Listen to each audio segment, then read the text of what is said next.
everyone. Welcome to Teacher Time and happy Friday. I'm Trishawn Anderson, and joining me today is Judy Stevenson Garcia. Hi, Judy. Hi, Trishawn. Hey, so we're from the National Center on Early Childhood Development, Teaching, and Learning, and we're excited to be here today to talk about how to implement infant toddler curriculum with Fidelity. So if you've been joining us for Teacher Time for the past several years, for the past several years, you'll notice that this season things are going to look a little different. This season we're using a new platform. It's called On24 for Teacher Time, and that is supposed to be more user friendly, a little bit more customizable, and friendlier on the eyes. But before we begin, we want to go over a few housekeeping items that we'll be using during this webinar, as we'll be using some of this during our webinar this time.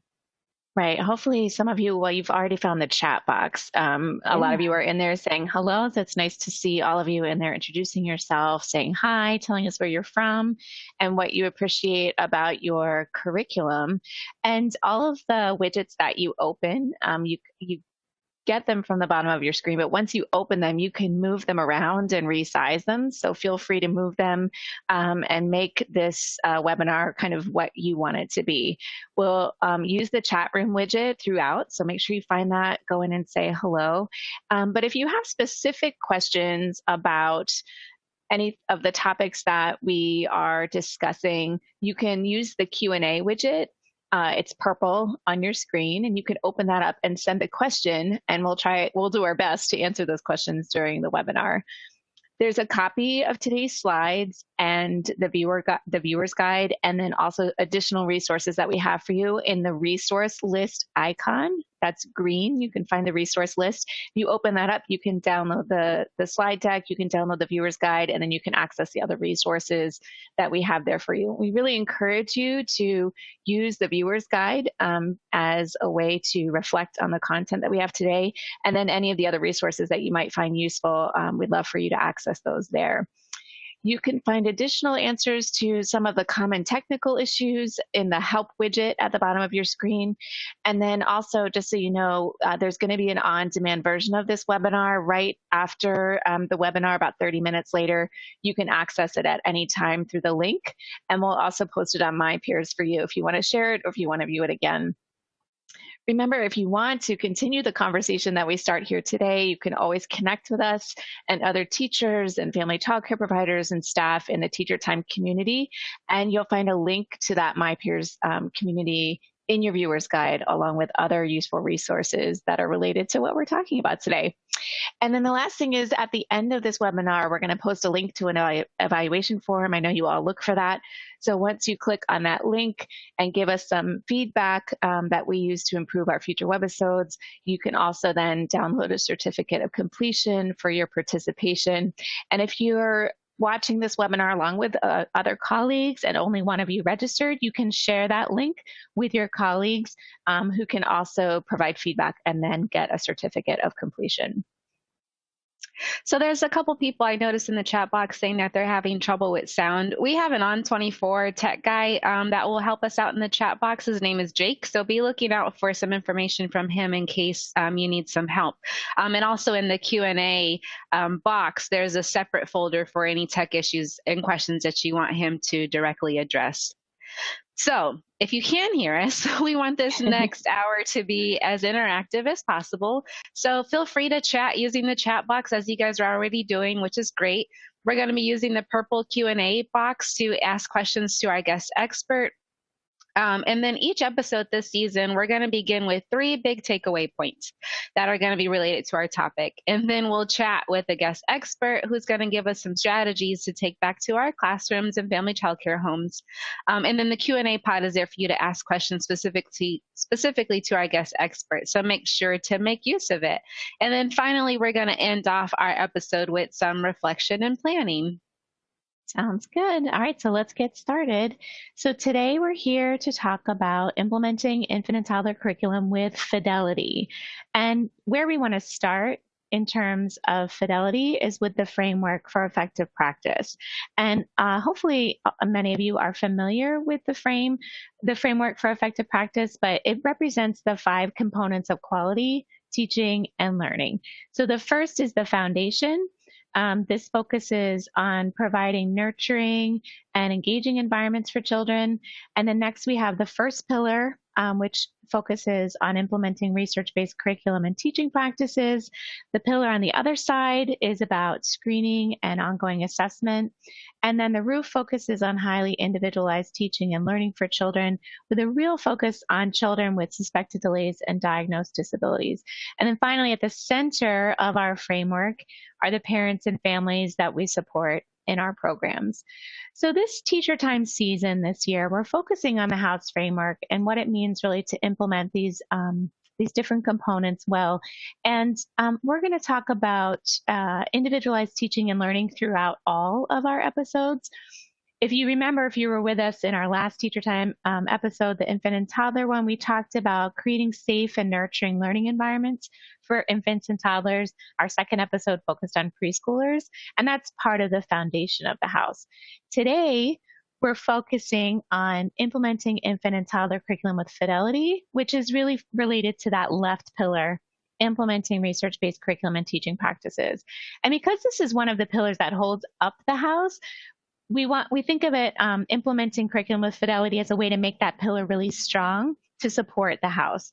So in other words, the curriculum and teaching practices pillar is only going to be as strong as our commitment to implementing curriculum with Fidelity. So we're hoping we'll help you figure that out, what it really means to implement curriculum with Fidelity, so you can make sure that pillar is really strong. So today we're going to cover a few strategies that'll help you implement your curriculum with Fidelity. First, we're going to start with trying to understand the curriculum that you use. We're going to give you some guidance around what you can do to help you really understand the curriculum that you're using. And then we'll talk about specific parts of your curriculum, like the scope and sequence, how to individualize, and strategies you can use to make sure that you're really using your curriculum the way that it was intended to be used. And then last, we'll talk a little bit about how you can figure out what's going on in your curriculum implementation, what's going well, and then how to address some challenges you might be having in using your curriculum. Thanks, Judy, for going over that. So what do we mean by implementing curriculum with Fidelity? When we were thinking about this episode, the first thing that came to mind for me was a chocolate cake, obviously, but we'll explain that in a little bit. So implementing curriculum with Fidelity means using the curriculum the way that the authors really designed it with the goal of meeting the individual needs of each child that we care for. So for example, if you take a box of cake mix and it has a set of instructions on the back, well, if you follow those instructions, then that will result in a nice cake, nice, deliciously moist cake that you see here on your screen. And if we follow those directions, we'll make a cake that's as beautiful and delicious as the picture on the box, right? But if we decide to improvise or maybe skip some ingredients, then that cake may not turn out the way that we hoped. So when we can think about curriculum fidelity in the same way, the developers really designed a set of practices, routines, and learning opportunities, and suggest books and materials for you to use that will support children's learning and development if they're used as designed. So as teachers and family childcare providers, it's our responsibility to follow our curriculum or the instructions on the cake box to support children in meeting the learning outcomes that we hope for, which would be a deliciously moist cake. But before we jump into our content for the day, we want to hear from you. And some of you guys have already told us which curriculum you're using, but we know that there's lots of different infant toddler curricula out there. So if you could take a minute to tell us which curriculum you are using this poll. So you should be able to see a poll on your screen. And since there's so many curricula out there, you might have to scroll down a little bit to find the one that your program uses. And if you don't see that specific one, go ahead and push other. Or if you're not sure, feel free to put not sure. So I'll give you a moment to take this poll so we can see what's going on. And some of you are putting it in the chat box, which is great. But if you want to do the poll, interact with us that way, then that's great too. So I see some results coming in. Lots of people are using creative curriculum. Some people are using high scope. We've got some Frog Street. Beautiful beginnings. Some people aren't sure. That's awesome. That means you're in the right place.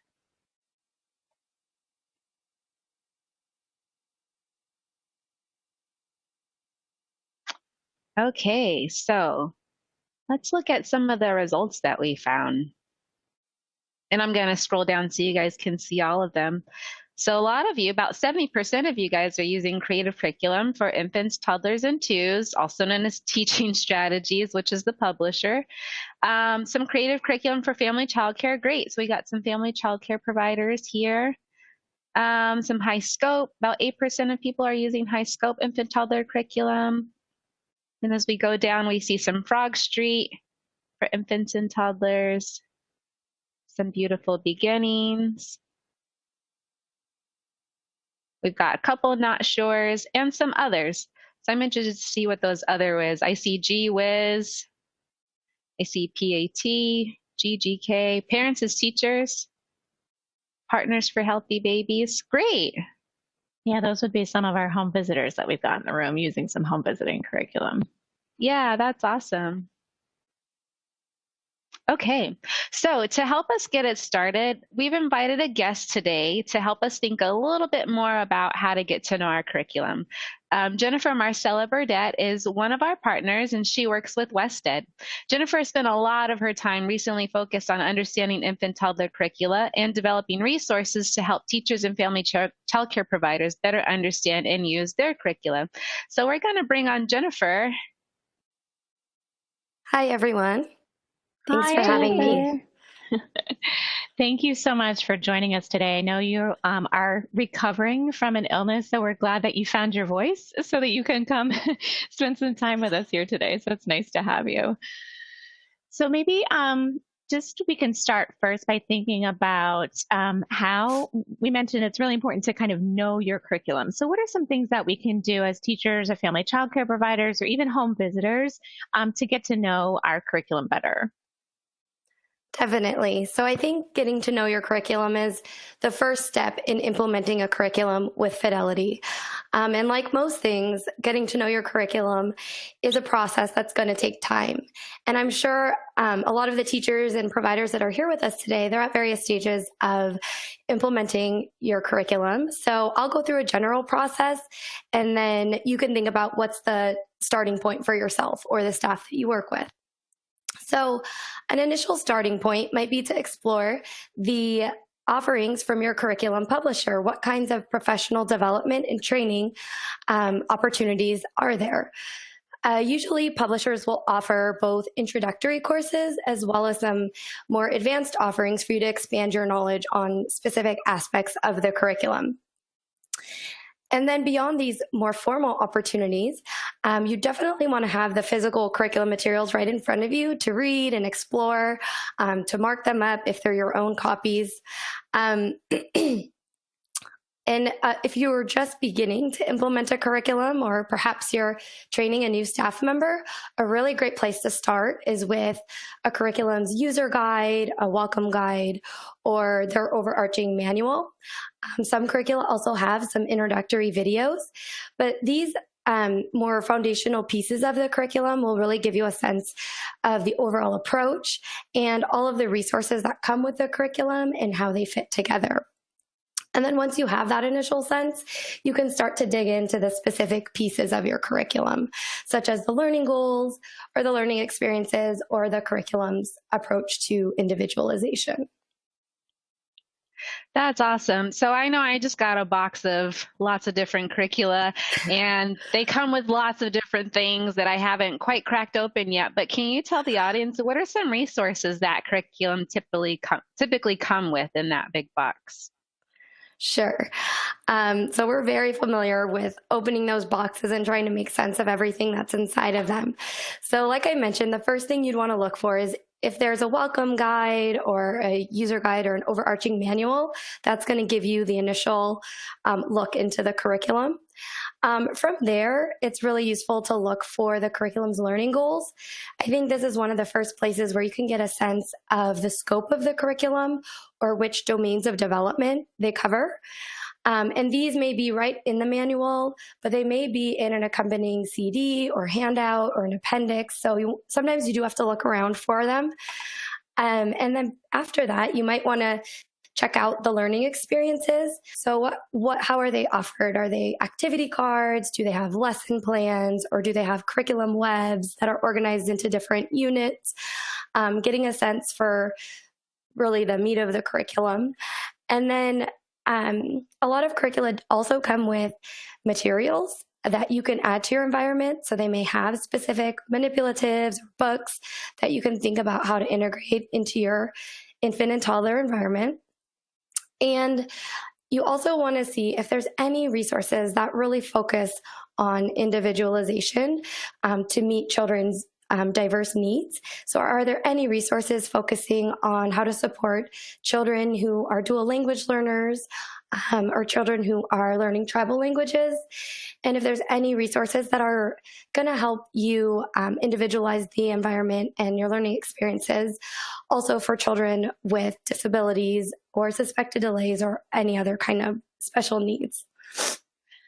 That's great. That sounds like a lot to manage. So I'm wondering, for those of you who are listening to that long list that Jennifer just laid out for us, tell us in the chat box, are there components that she mentioned that your curricula maybe don't have or that you aren't familiar with?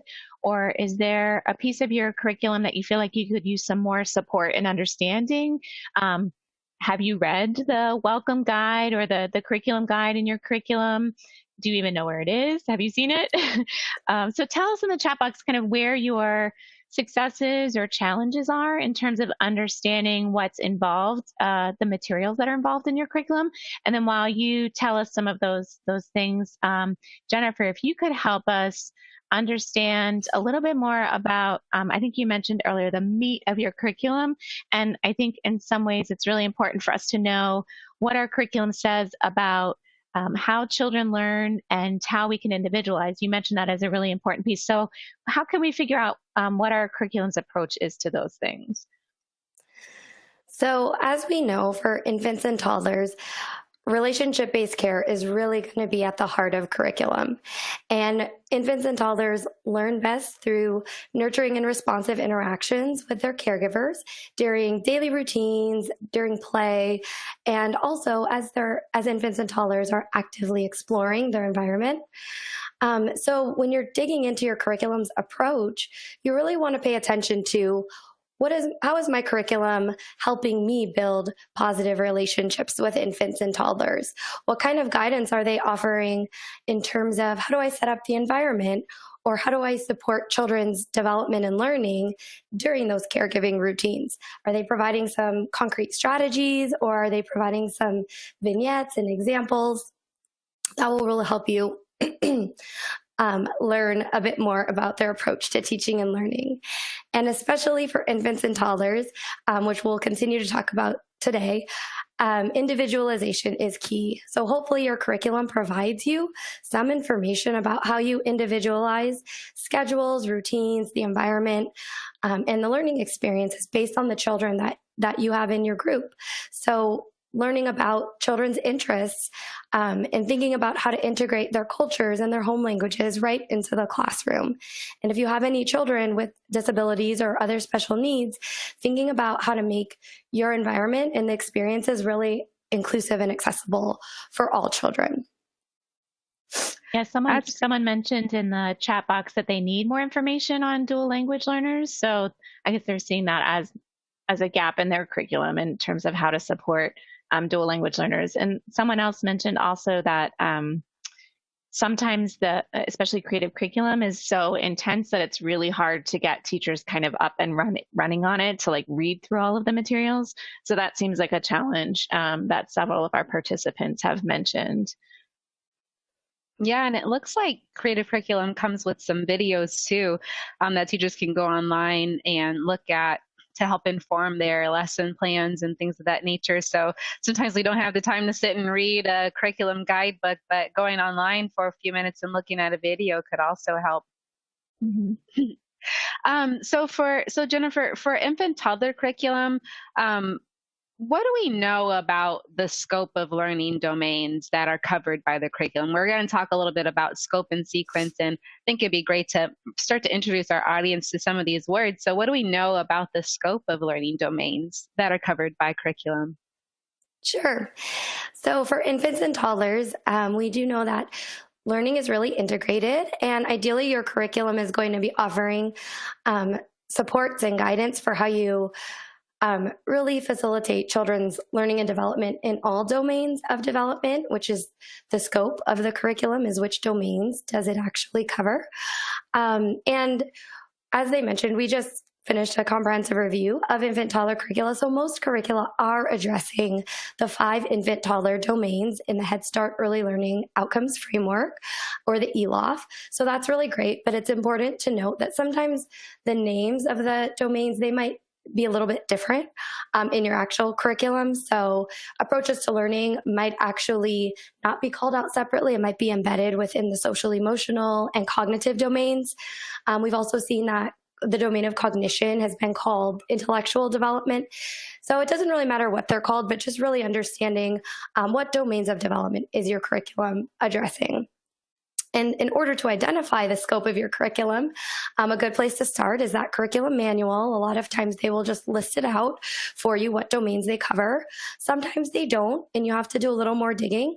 But again, looking at the curriculum's learning goals or the learning experiences, oftentimes they're actually organized around the domains of development, and they'll highlight any connections of how the experiences sometimes support more than one domain of development, which I think is a helpful tool, especially for beginning teachers. Yeah, definitely. I think that's super helpful. So tell us a little bit about, you mentioned learning experiences. So the learning experiences that the curriculum includes, like reading books together, singing songs, or sensory opportunities, and then the adult-child interactions. What can we look for in a curriculum, and how would we, or what could help us understand how those things relate to children's developmental stages? So I think when most people hear the term curriculum, that defined set of learning experiences is what comes to mind for them. And with infants and toddlers who are developing so quickly in the first 3 years of life, I think it's really helpful to look at the sequence of learning experiences really as a helpful tool for teachers and family child care providers to support infants and toddlers as they're developing skills and concepts in each domain. And curricula address this in a variety of ways. So some curricula will actually organize their activities by age. They might have activities that are appropriate for children 0 to 6 months or 6 to 12 months, and so on and so forth. Whereas other curricula will actually have just a set of experiences, but within each activity, they will provide a range of scaffolding strategies to support children at different developmental levels. And I think an example here is really helpful. So your curriculum might have an activity around a texture trail. And for younger infants, it might suggest that teachers actually bring the infant close to the texture trail so they can explore it with their hands. And it may have some sample prompts to describe what the child is touching or what the teacher is doing. Whereas for older infants and toddlers who may be a bit more mobile, it might suggest that you allow the children to crawl or walk over the texture trail and have them explore with different parts of their body. And the prompts might introduce a little bit more complex vocabulary or encourage a back and forth interaction based on what an older infant may be pointing at or what a toddler may be noticing about the texture trail. That's a great example on how to still implement the curriculum, but meet the needs of multiple ages within your classroom. So now let's talk about families. What resources does curriculum typically offer to provide engagement for families in their children's learning at home? Yeah, so building relationships with families is really helpful. It's mutually beneficial. It helps you learn more about the child so you can really create that individualized care environment. And then it's also a springboard for parents and families to extend children's learning at home.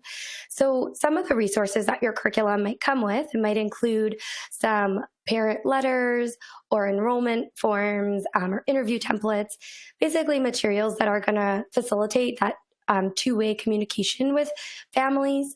And curriculum may also provide some information on child development that's presented in a more family-friendly way. And some curricula then even provide some activities or strategies that parents might try out at home that are related to the curriculum's learning experiences. I love that. I think that's so important, especially with infants and toddlers, right? To make sure that that communication is very clear with families. I'd love to hear from our participants. And I know that many of you use creative curriculum, but I'm not super familiar with the supports creative curriculum provides in terms of engaging with families and partnering with them around curriculum implementation. So for those of you who are listening, could you just tell us in the chat box, what supports are there for engaging with families? Does your curriculum provide anything that you've found to be particularly helpful? Are there strategies that you use maybe on your own outside of your curriculum to engage families in understanding and participating in the curriculum? I would really love to hear what you have to say about that. And while you're telling us that, Jennifer, I noticed in the chat box somebody asked if there was any information about research that you've done recently on curriculum, and I know you have a resource to share with us about using curriculum. So maybe you could tell us a little bit about one of the resources we have on the ECLKC. Sure. So what you're seeing on the screen is the curriculum quick guide. It's available on the ECLKC. And this is a really helpful resource to walk you through this process that we just talked about. It is something that you can use by yourselves, or you can use it with your teaching team or your ed manager or coach or supervisor. And it helps you really dig deeply into everything that your curriculum offers. So how does your curriculum address the learning environment or learning goals? And if you've already been implementing your curriculum for a little while, it goes one step further and it provides you some reflection questions for you to really think about what's going well, what are some areas of challenge for you, and what are some ways you might be able to improve. So definitely check this resource out on the ECLKC to help you learn more about your curriculum and how you might enhance your own implementation of it. Yeah, so the link to the quick guide is in the green resources tab on your screen. So thank you, Jennifer, for really giving us an overview of what that is and helping teachers implement their curriculum with Fidelity. If you guys have specific questions about your curriculum and how to use it with Fidelity, go ahead and put it in the purple Q&A box, and we'll do our best to try to answer them throughout the webinar. So we're going to take move a little closer into the three things that Jennifer mentioned that will help you understand your curriculum and be able to use it with Fidelity. So like Judy mentioned earlier, it all starts with understanding your curriculum. So we're going to talk about specific parts of your curriculum, like the scope and sequence and individualization, and then help you use your curriculum as it was intended. And then we'll talk a little bit about how you can figure out what's going well for you and where you have challenges in using your curriculum. When you understand these three things together, then you'll be able to better prepare yourself to use your program's curriculum with some fidelity. Exactly. Okay, so let's think about the first thing, and Jennifer mentioned this briefly, the scope and sequence. So the scope is referring to the areas of development addressed by the curriculum, such as your social emotional development, cognitive, or physical development. And then the sequence is about the learning experiences that support and extend children's learning at various levels of development, just like Jennifer was talking about having a sensory trail that can be accessible by different children at different levels of development. So this will, in your curriculum, it'll be different activities or different learning materials that will start simply and then progress to be more complex as children grow and develop. And you can use your ongoing child assessment tool, whatever assessment tool that you're using, to really help you understand children's developmental levels and where they are. And then you use your curriculum sequence to plan for the learning experiences that are going to support the infants and toddlers where they are, and also to help them move in their development. You can build your plan for learning experiences that are going to encourage and extend children's development. Yeah, so for example, you might notice that many of your mobile infants are trying to take their first step either by cruising around the water table or standing up independently or moving around using their hands and their feet. And your curriculum scope states that this area of development falls within the physical or gross motor developmental domain. And your curriculum may provide or present a sequence of learning experiences or activities or teaching practices to support children as they're going through these different stages of large motor development. The activities and experiences may call for different types of materials and equipment. And so your curriculum may guide you on how to use routines and learning experiences for infants and toddlers, and may also provide suggestions on how to tailor these experiences in ways that support children who are at different developmental levels or who have suspected delays or diagnosed disabilities. So, using your curriculum scope and sequence will help you focus on specific areas of learning and development and plan appropriate learning opportunities to support the growth and development of children in those areas. And it'll also ensure that you're covering all areas of development and not just the ones that children are used to or the ones that you're naturally drawn to. Exactly. And one thing that you'll notice probably with your curriculum is that the names of the developmental domains or the subdomains in the scope for your curriculum may not match exactly with the ELOF, and that's okay. So, for example, the ELOF approaches to learning domain talks about emotional and behavioral self-regulation, but you might find goals related to emotional and behavioral self-regulation under social emotional scope and sequence in your curriculum. And that's okay. They're still aligned, and if you're implementing your curriculum, that means you're still going to be supporting children's growth and development toward the ELOF goals. So one thing that we would advise you to do, depending on your curriculum, is to have a conversation with your supervisor or your coach or other colleagues about how your curriculum is aligned to the ELOF so you can understand that. And then this will really help you think as you go through the scope and sequence to include that as part of your planning each week. So we're going to give you guys, we've talked a lot. We're going to give you guys the time to try this out. So we're going to give you an example, and then we want you to think about the scope and the sequence. So, for example, imagine you work with toddlers. For some of you, just think about your own group of children. And there's a few toddlers in your classroom that have shown interest in writing. And you notice that when you're taking notes, they want to take notes. They want to take your pen and make marks on your paper. So tell us, what scope do you think this would fall under in your curriculum? Remember, scope refers to the different areas of curriculum, the different areas of development that our curriculum supports. So use this poll that you can see now. And which one do you think is the correct answer? Fine motor development. Does it fall under language and literacy? Does it fall under gross motor development?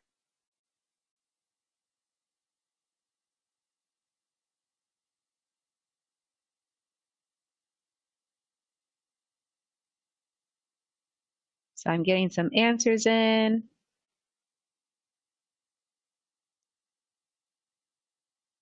You can change your answer if you choose. And some of you are answering in the chat box. So let's see what the results say. So it looks like the majority of people said this falls under small motor development, and some people think it falls under language and literacy and gross motor development. So now let's think about sequence. We're going to talk about the answer in a little bit, but let's talk about sequence. In what ways might the curriculum sequence help support these children? Remember, sequence is about the materials and learning opportunities that are designed to support children's learning in this area. So select the activity from the poll here that might support children's development in this area in writing. So we have giving children a thick crayon to use to make marks on a paper, adding small manipulatives that children can use to strengthen their grip, and then having writing tools available to use in the writing center. So which answer do you choose? Okay, we've got some answers coming in.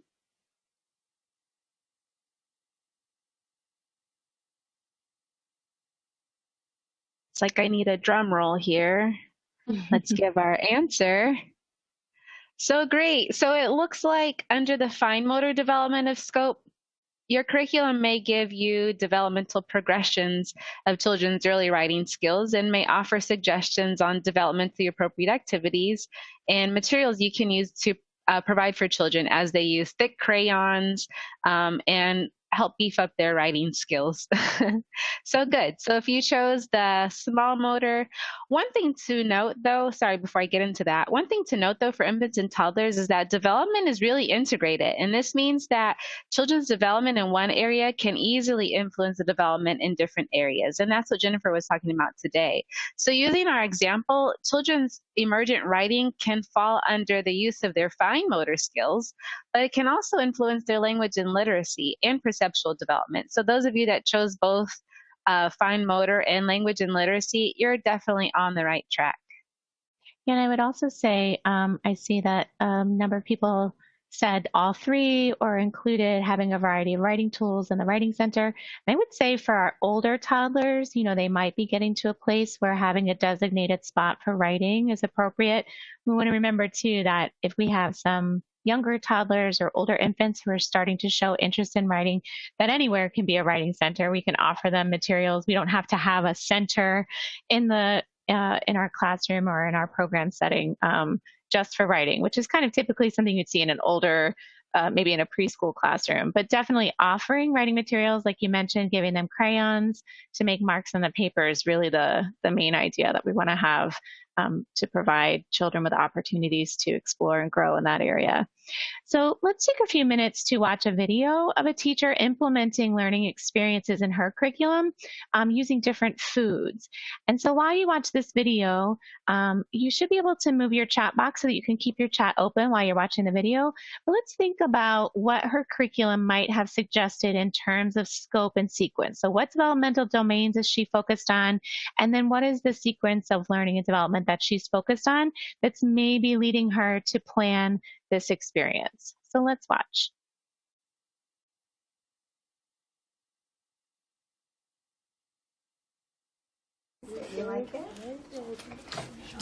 Mia's opened her banana all the way.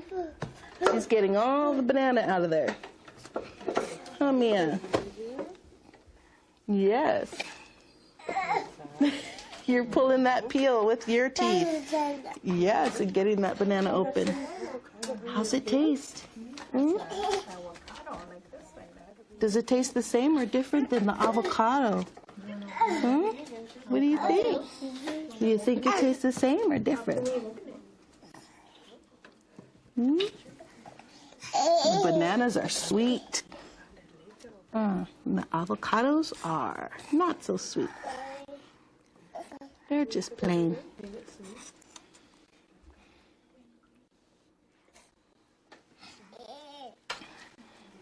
You see our avocado seed? Yes, this was in the middle of the avocado.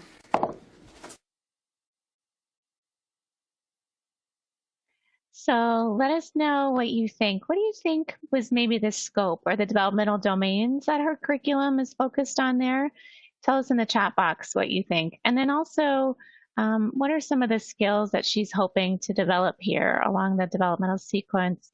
I see Deandra saying allowing children to explore and compare. Sure, there could be suggestions within her curriculum that include experiences that encourage children to investigate the properties of materials, right? Soft and hard, sweet or plain, same and different.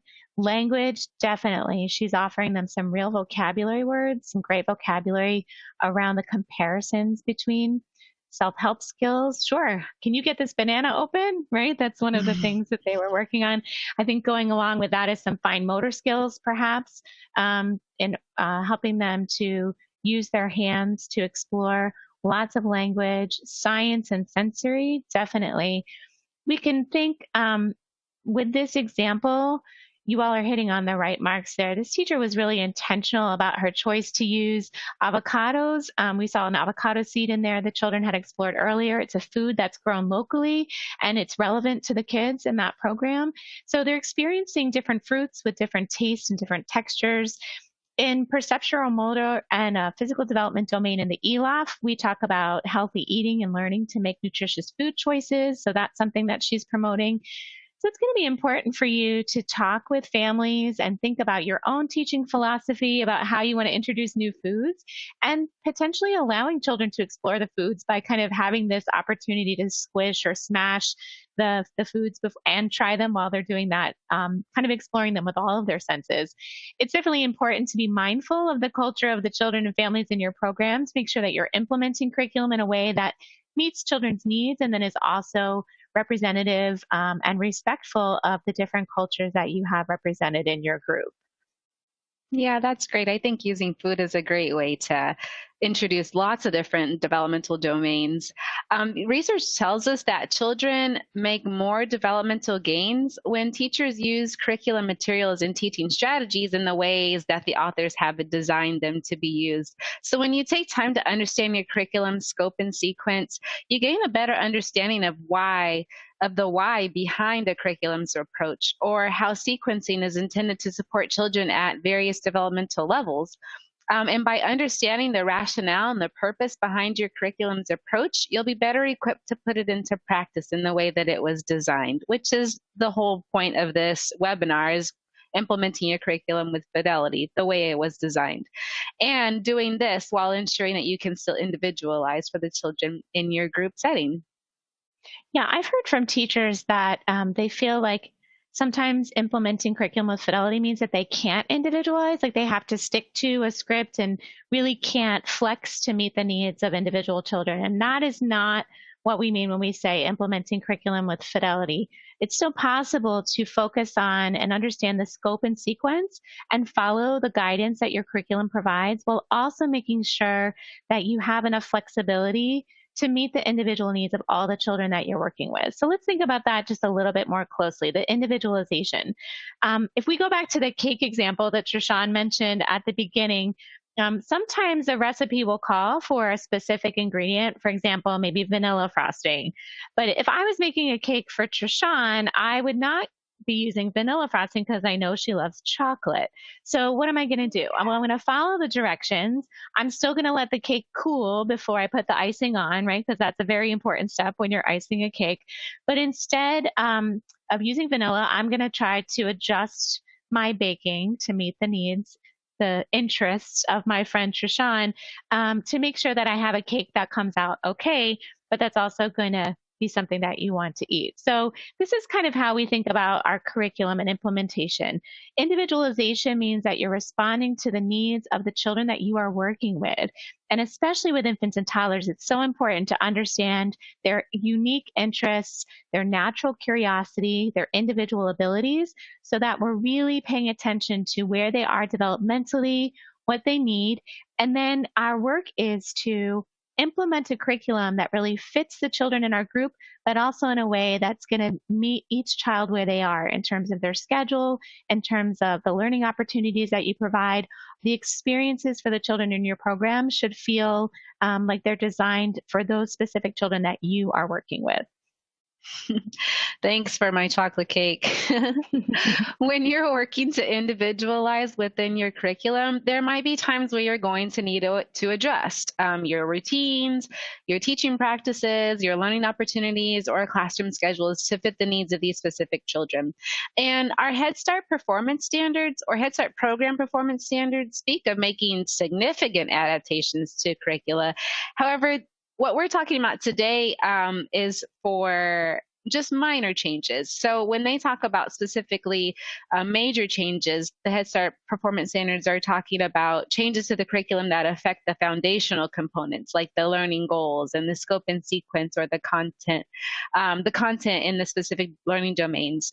But it's okay to make minor adjustments to your routines and your learning opportunities and your schedules, because you're trying to be responsive to the needs of the children.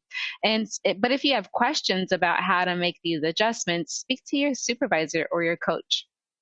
And just to give you an example, an infant might refuse breakfast before they come to school, and he may not be ready to engage in the learning experience that you've planned for him along with his two favorite friends.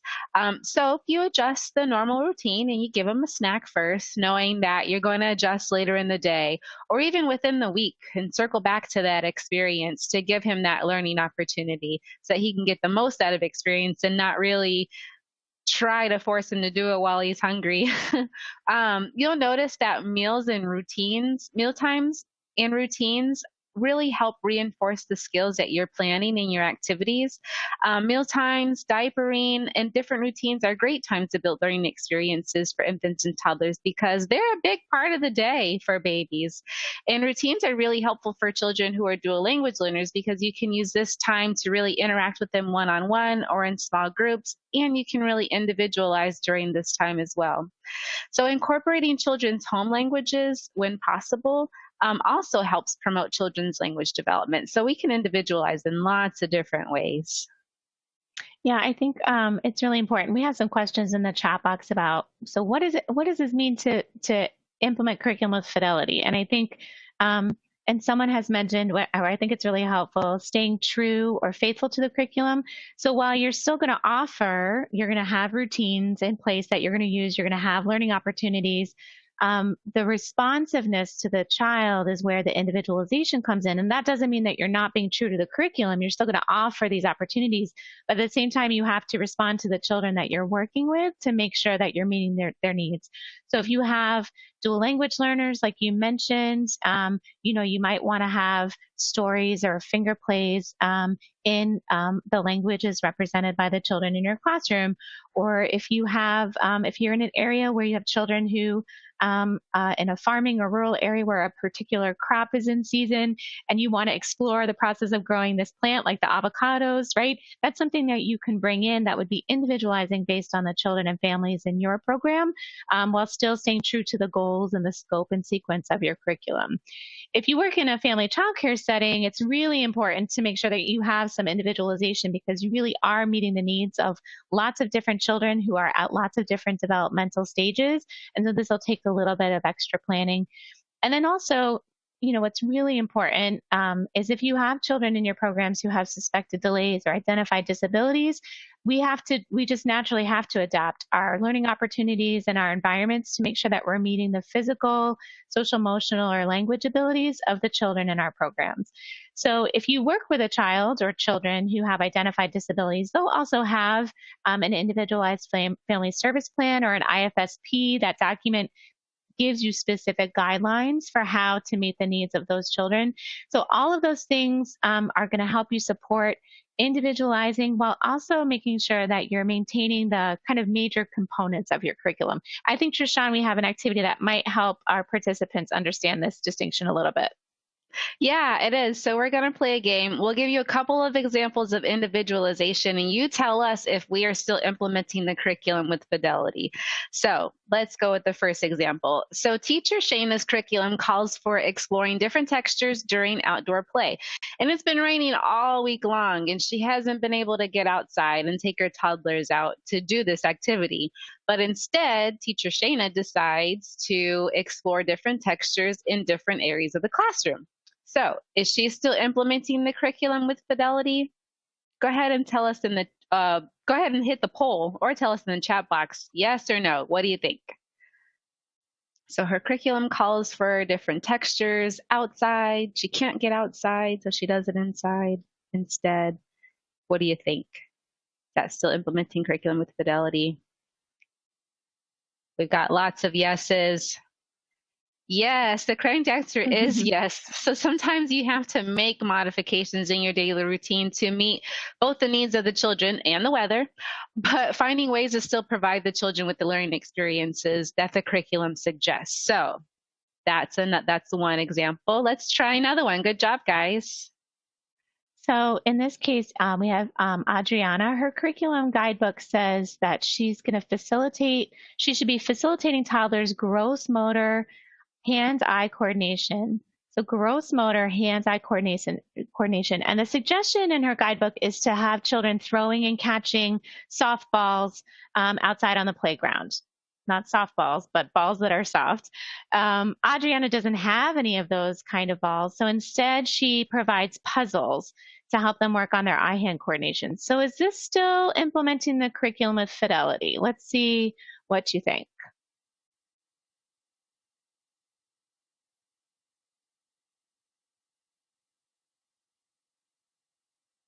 You see some people are participating in the chat box. Joshan, you want to go ahead and tell us? Yeah. Some people need some time to think about this one. Sometimes this one is a little bit more challenging.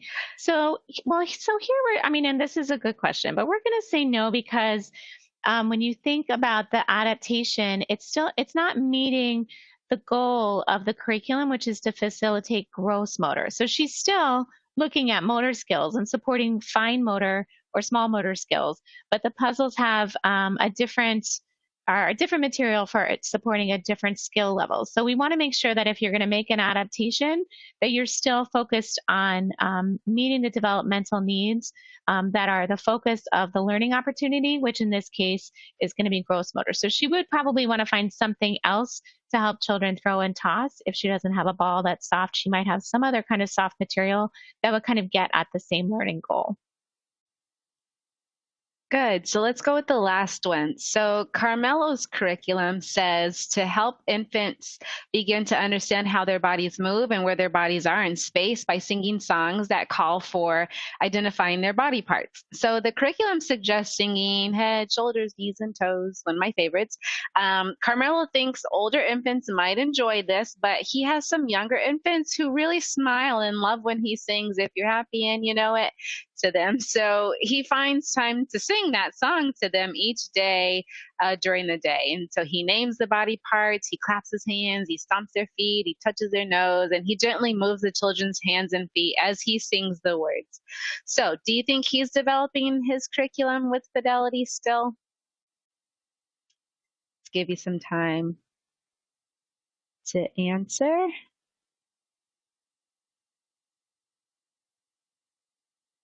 So we've got, well, I don't want to tell you the answer. The chat box is giving it away. Yeah, chat box giving away, but that's good.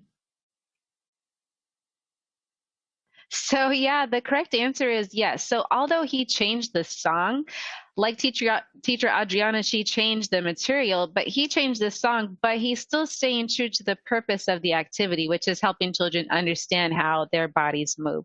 So you guys did a great job on understanding how to implement your curriculum with Fidelity. So let's take a look at a video of a teacher and child interacting in their learning environment.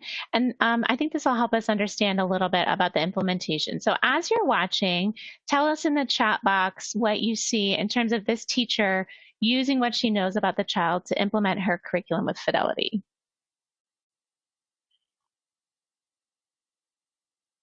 Give me a second while I get it up.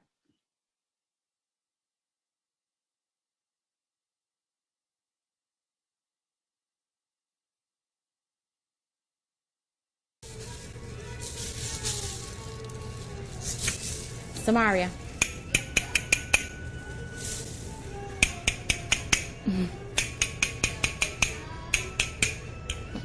Go get it.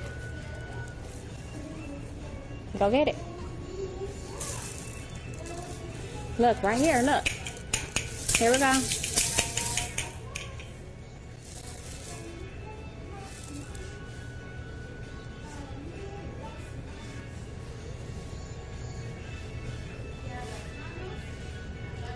You got it. Can you get it inside? Where it go? You see it? What happened? There it go.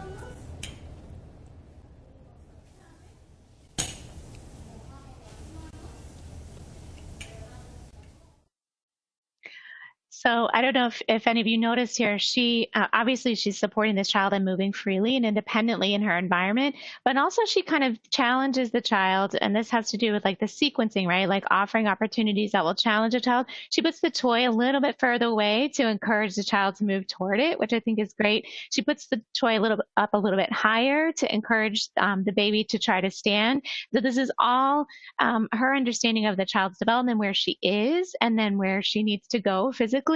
And then just providing a really open and supportive environment for that. Maria mentioned that getting the child to move and explore in the environment is exactly the goal of that. So thank you for that. So we know that implementing curriculum with fidelity takes some thoughtful planning. First, you have to get to know your curriculum, like we talked with Jennifer about. Then you individualize for the children in your care. Now we're going to talk about the third strategy, which is reflecting on how you're using the curriculum. So after you followed the instructions on the cake box, after you followed the instructions on the cake box, you swapped out some ingredients to meet the needs of your chocolate lover friend. Now it's time to let your cake bake, not your curriculum, sorry.